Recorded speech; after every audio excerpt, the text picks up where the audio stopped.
Pero sige, pumunta na tayo doon sa isang natin. Dahil ito si Bongbong Marcos, katulad nga niyan, sinasabi diyan sa balita na yan. Sinabi diyan sa balita na yan na binihingan siya ng komento tungkol sa mga sinabi ni Inday sa kanya.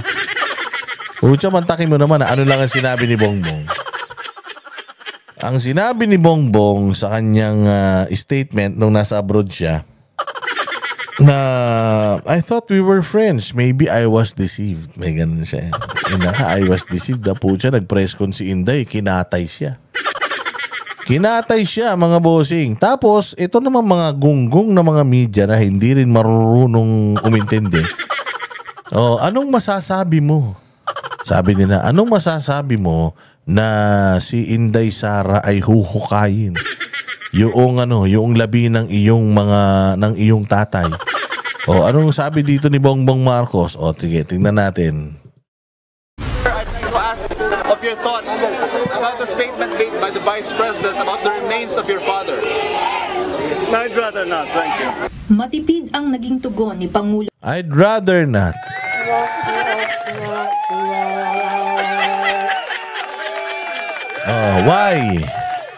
Why? Because ayaw niya na masyadong pag-usapan yung tungkol dyan sa pagkalibing ng tatay niya dahil alam niya yun. Alam nila yun, putang ina, kung maniwala kayo, kung pwede lang si Duterte patayuan ng estatwa ng mga pamilya na to dyan sa Ilocos noong pinalibing yung tatay niya. Ang daming kinaaway. Napakadaming kinaaway ni PRRD, hinarap ni PRRD na batikos sa buong mundo, lalo na dito sa Pilipinas, nung ipinalibing yung tatay nitong Tolonges na to. Kumbaga, sinuong ni Duterte lahat. Kung yung Agos papunta rito, hindi, sinalubong niya yung Agos. Kumbaga, lahat ng mura, batikos, rally, ginawa para lang batikusin si PRD dahil isa daw to sa mga pinakamaling desisyon na ginawa niya sa kanyang buhay. Pero pinanindigan ni Duterte yan, no. It's long overdue. Tapusin na natin yan. Hanggat hindi nalilibing yan, hindi magkakaisa ang bayan natin. Kaya kailangan ilibing na yan, pati sa limot ilibing na yan, move on na tayo, trabaho na tayo. So yun ang ginawa ng tao. Naka-move on na sila sa mga Marcos. Binanatan na nilang yung mga Duterte. Tinanggap ni Duterte lahat yan. Batikos, dito, kaliwa kanan, makakaliwa, mga makakanan, dilawang tae. Tinanggap ni PRD lahat yan. Kasi nga, he was doing the right thing. Which is what? Yung unity na sinasabi nito ni Bongbong, si PRD yung nagsimula niyan. Mantakin mo, pinalibing yung yung tatay niya. Pangalawa, si PRD, yung mga makakaliwang grupo, binigyan ng mga posisyon sa gobyerno. Ano nangyari? Wala naman. Tinry ni PRD na pag-ayusin. Pero nung nakita niya na talagang walang pag-asa, hindi na. Gera-gera na tayo. So, war on drugs siya. War on insurgency siya. Kasama niya si Pastor Apollo Kibuloy. So talagang dito makikita mo, itong mga Marcos na to, napakalaki ng utang na loob sa mga Duterte, pero ayaw nilang mapag-usapan yan. Bakit? Kasi wala silang pwedeng isagot tungkol dyan. Kundi pasasalamat sa mga Duterte, lalong-lalo na kay PRRD, dahil nga, at long last, yung tatay nila for how many decades, na nakatago lang sa isang freezer, hindi ba, na naipalibing sa wakas. Rosario Borsats, konting pailaw, salamat naman. Salamat naman sa pailaw na yan. So yan yung sinasabi natin, wala silang masamang wala silang pwedeng sagutin talaga tungkol dyan. Ang nakakatawa dito, mga bossing, etong mga media on how they are twisting it. And they're provoking Bongbong to speak again. Kasi kung matatandaan nyo na itong mga nakaraang araw may kumalat na chismis na bawal na daw i-ambush interview si Bongbong Marcos. Bawal. Siguro kapag pinagbawalan ng i-ambush interview si Bongbong Marcos, bawal na din yung sumagot si Marcos. Di ba? So bawal na sumagot si Marcos. Bawal na siyang sumagot sa mga media lalo na kapag wala siyang script. Tinan mo, lutang eh. Manny MVP, salamat po Lutang na lutang. Tinan mo naman, nagbigay ng statement, araw ng patay. Puta, ano yung statement na binigay? Gamitin natin ang araw na to para tayo ay mamuhay ng may dignidad at ang mahalin ng Pilipinas. Putangin na November 1. Paggunita ito ng lahat ng mga namatay na mga kamag-anak natin. Kumbaga, sa mga Meksikano, muertas, di ba? May mga ganun sila no? Yung araw ng mga patay nila, parang nagpaparada sila ng mga naka-costume sila.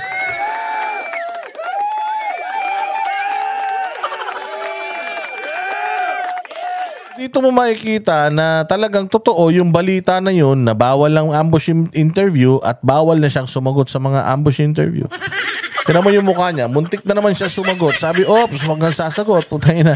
Nung huling sumagot ka nang wala sa script, binugbog ka na Inday Sara. Hanggang ngayon, hindi ka pa nag-i-statement.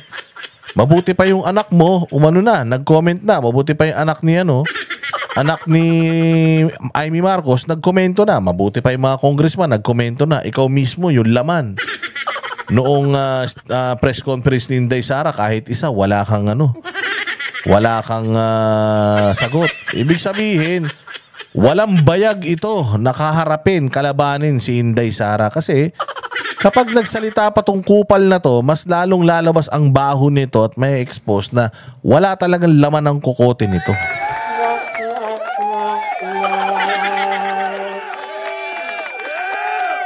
Yung Ferdinand Marcos Jr. nang tanungin tungkol sa naging banta ni Vice President Sara Duterte.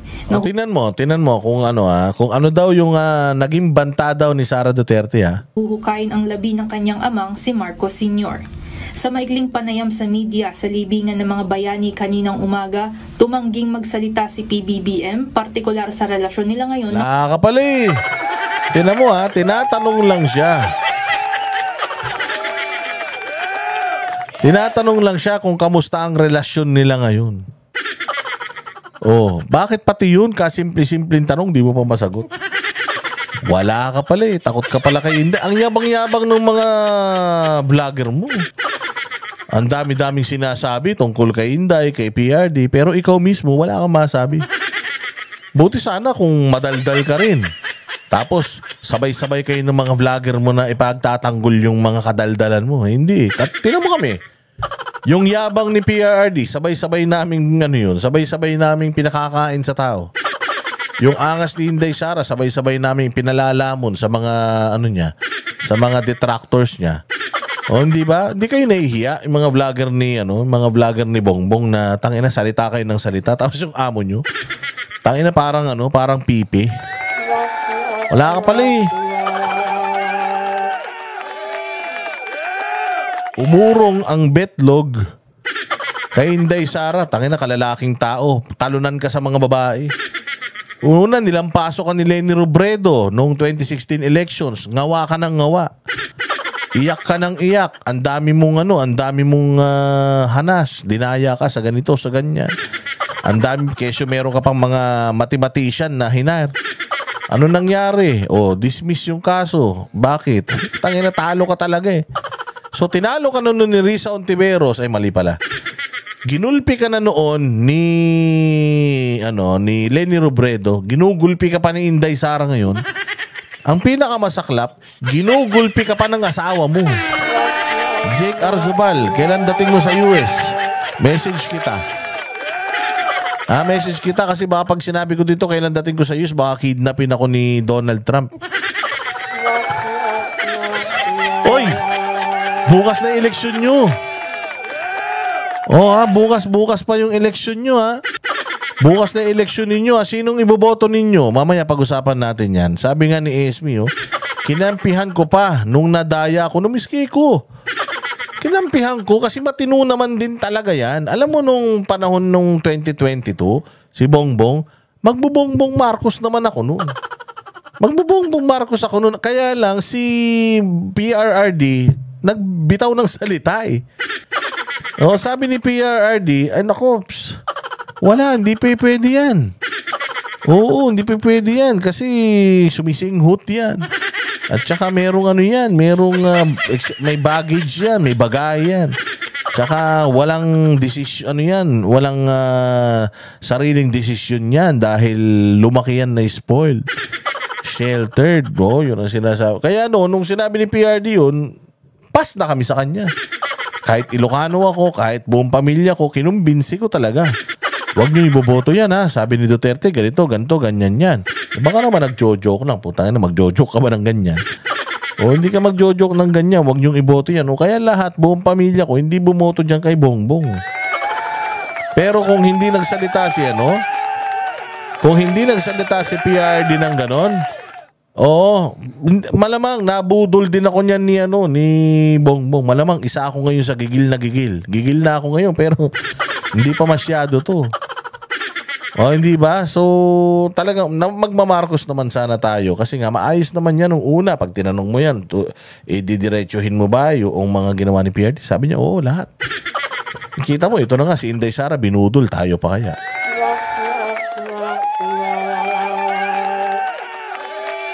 So dito mo talaga makikita na ito si Bongbong Marcos, ang kahinaan nito, babae. Ginulpi to ni Leni Robredo, ginugulpi ngayon nito ni Inday Sara, ine-expose yung mga kalutangan niya. Ang pinakamasakla po siya, pati asawa niya, ginugulpi pa siya di umano. Patay tayo dyan. Para palang yung Barbie na lalaki, yung pag hinubaran mo, walang itlog.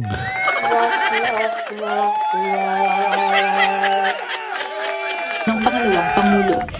Mr. President, sir, do you think your relationship with the Vice President has reached a point of no return, sir, with those statements made? Let's talk about it some other time. Jeez! Takot. Napala kayo eh. Uy! Mga vlogger ni Bongbong. Untang ina nyo, ang tatapang nyong magsalita, yung ang amo nyo, walang sinabi. Yung pinagtatanggol nga ninyo, putya, parang asong basa. Parang yung asong giniginaw na tinadyakan mo, yung walang imik, kahit gaganon na lang.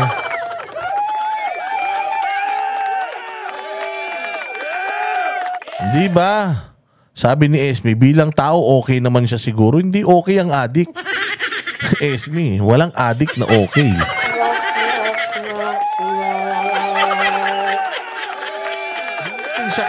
Hindi natin siya kilala. Yun lang yun. Pero bilang tao, hindi siya okay bilang tao, lalong-lalo na bilang leader.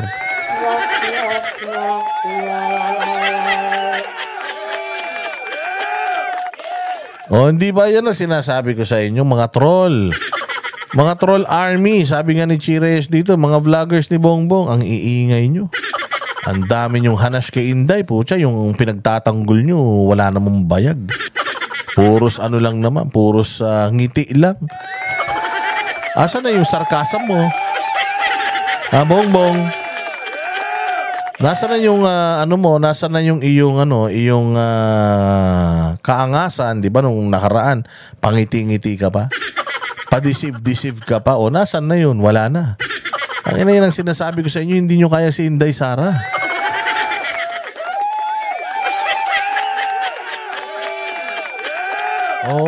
Wala kayong sinabi kay Inday Sara, sa totoo lang.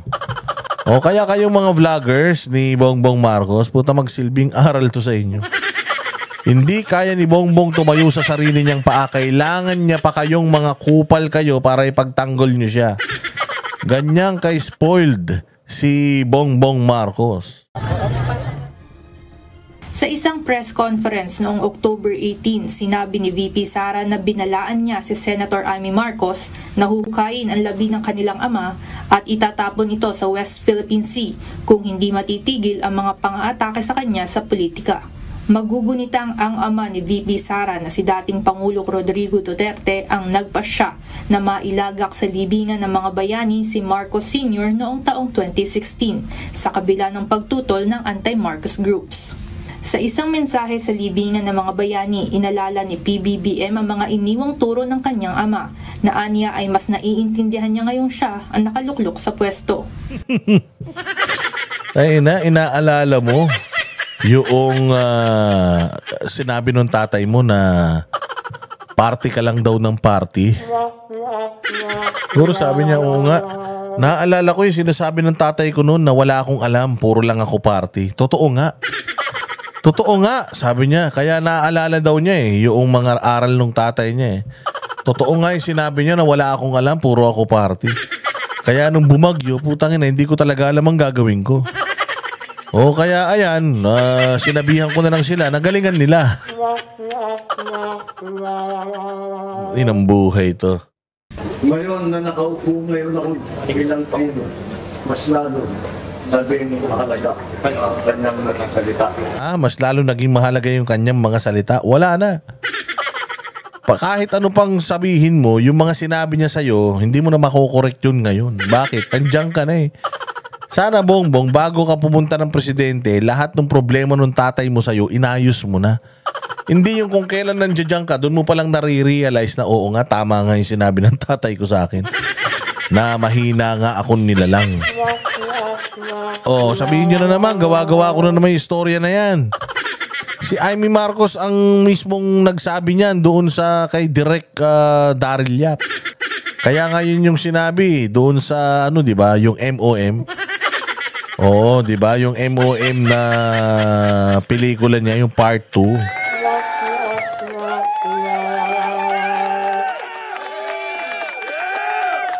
Yun. So talagang wala na, Bongbong, hindi mo na yan hindi mo na yan makokorek. Isang beses ka na magiging presidente, feeling mo naman habang buhay ka na nandyan. Muli namang binigyang diin ni Pangulong Marcos ang kanyang pagnanais na maipagpatuloy ang nasimulan ng kanyang ama, partikular na ang Lul. Tangina ba, hindi mo nga alam kung paano susolusyonan yung bagyo Itutuloy mo pa yung mga ginawa ng tatay mo. Tangina, yung mga ginawa nga ni Duterte, hindi mo nga naituloy yung ginawa pa ng tatay mo. Obsolete na yung mga pinagagawa ng tatay mo, hindi mo na pwedeng sundin niya kung di ka ba naman tanga. Mantakin mo, how many years ago? 30 plus, baka 40 years ago. Baka nga mga 50 years ago nang kinonceptualize ng tatay mo kung anong gagawin sa Pilipinas. Ibig sabihin, Bongbong, ganyan kahina ang utak mo. Hindi mo na kailangan dapat sundan yung mga plano ng tatay mo dahil hindi naman siya... Dahil matagal na siyang namatay. Baka mamaya niyan ang gusto ng tatay mo, lumipad na yung mga kalesa. Yun ang pangarap niya, baka yun ang gusto mong mangyari. Obsolete na yung mga ginawa ng tatay mo. Kailangan na maging...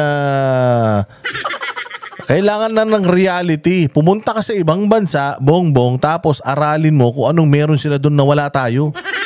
Punta ka na Singapore, anong meron sila doon na wala tayo. Lagi ka naman nandoon, nanonood ka ng karera. Diba, mano man lang, tingnan mo kung anong meron sila doon na wala tayo. Tingnan mo yung airport natin, puta gusto mo pang ituloy. Yung mga sinimulan ng tatay mo, yung airport nga natin, putang ina, wala pang tubig, wala pang aircon, hayop na yan.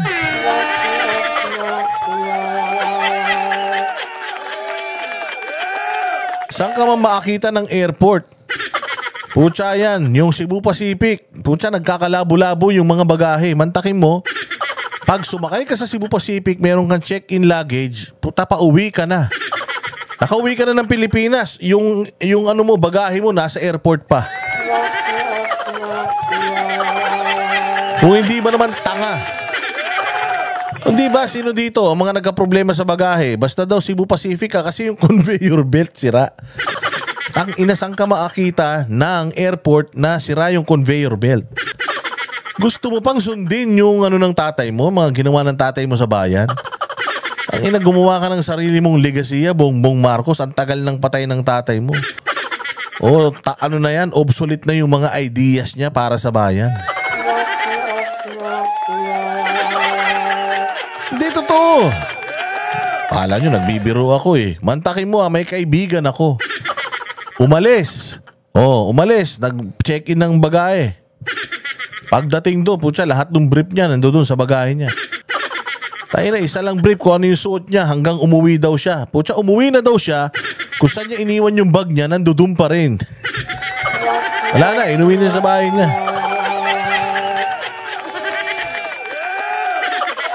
Oh. Ayan ang sinasabi ko sa inyo. Bongbong, dahil mong pangarap sa buhay. Ayun na, lahat na lang dito sa Pilipinas mali. Saan ka makakita ng NAIA na nagtaas ng singil, nagtaas ng singil ng parking, nagtaas ng singil sa ganito, sa ganyan, tapos pucha yan, puros ka ululan ng nangyayari sa airport natin. Saan ka naman? Oo, si Bautista, siya pa rin ang DOTR secretary. Ganyang kademonyo mga yan. Simula nung umupo si Bongbong Marcos bilang presidente at itinalagayan si Bautista, putang ina, puros kapestihan na nangyari diyan. O naibigay pa sa private contractor etong airport, pero ano nangyari? Lalo sumama. Inantong mga to, tas gusto niya pa sundan yung mga ginagawa ng tatay niya. Unlad ng Pilipinas. Kailangan patuloy natin ang trabaho sinimulan niya. Tinanong mo yung ulul na yan, anong trabaho sinimulan niya? Hindi niya alam, pusta. Dapat may nagganon, sir, ano po sa mga trabaho sinimulan niya yung susundan natin? Tinanong mo to, walang alam to. Putang ina, sa ulan nga, bagyo, di niya alam eh. Hindi natin mapipigilan yung bagyo. Kaya hintayin na lang natin humupa yung baha.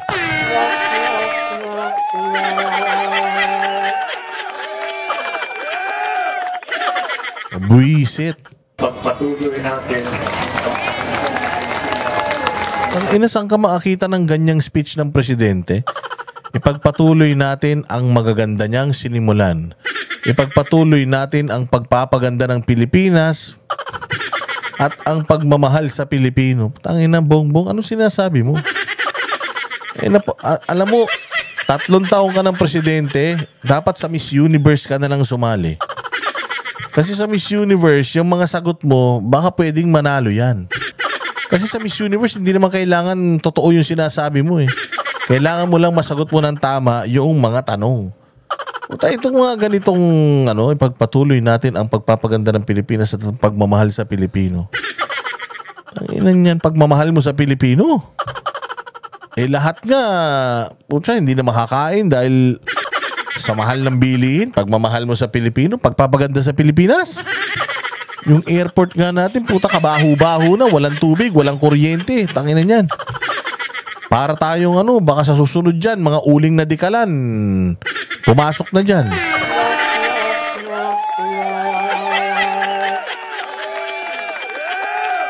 Walang alam talaga to, no? Muli namang nagpasalamat ang Pangulo sa mga taong patuloy na sumusuporta sa kanya at sa kanyang pamilya. Kasamang dumalaw sa libingan ng mga bayani ang kanyang ina na si former First Lady Imelda Marcos. Ivan Alvarez, UNTV News and... palakpakan. Yorilo mo, baka... Yorilo mo, baka hingin na naman sa iyo ha. Pero, ayun nga. So, dito natin nakita talaga na ito si Bongbong Marcos, wala talagang backbone. Walang bayag at walang paninindigan. Katapang-tapang na binabanatan si Inday, pero hindi naman pala niya kayang makipagbakbakan, makipagbaragan. Kaya, naku po, waiting tayo ha. Waiting tayo dahil tingnan natin. Alam ko may part 2. Yung mga pasabog na yan. Pero sa part 2, dyan na tayo nakafocus doon sa doon sa hippopotamus ng Leyte at doon sa imbudo ng Bicol. Baka natin yan.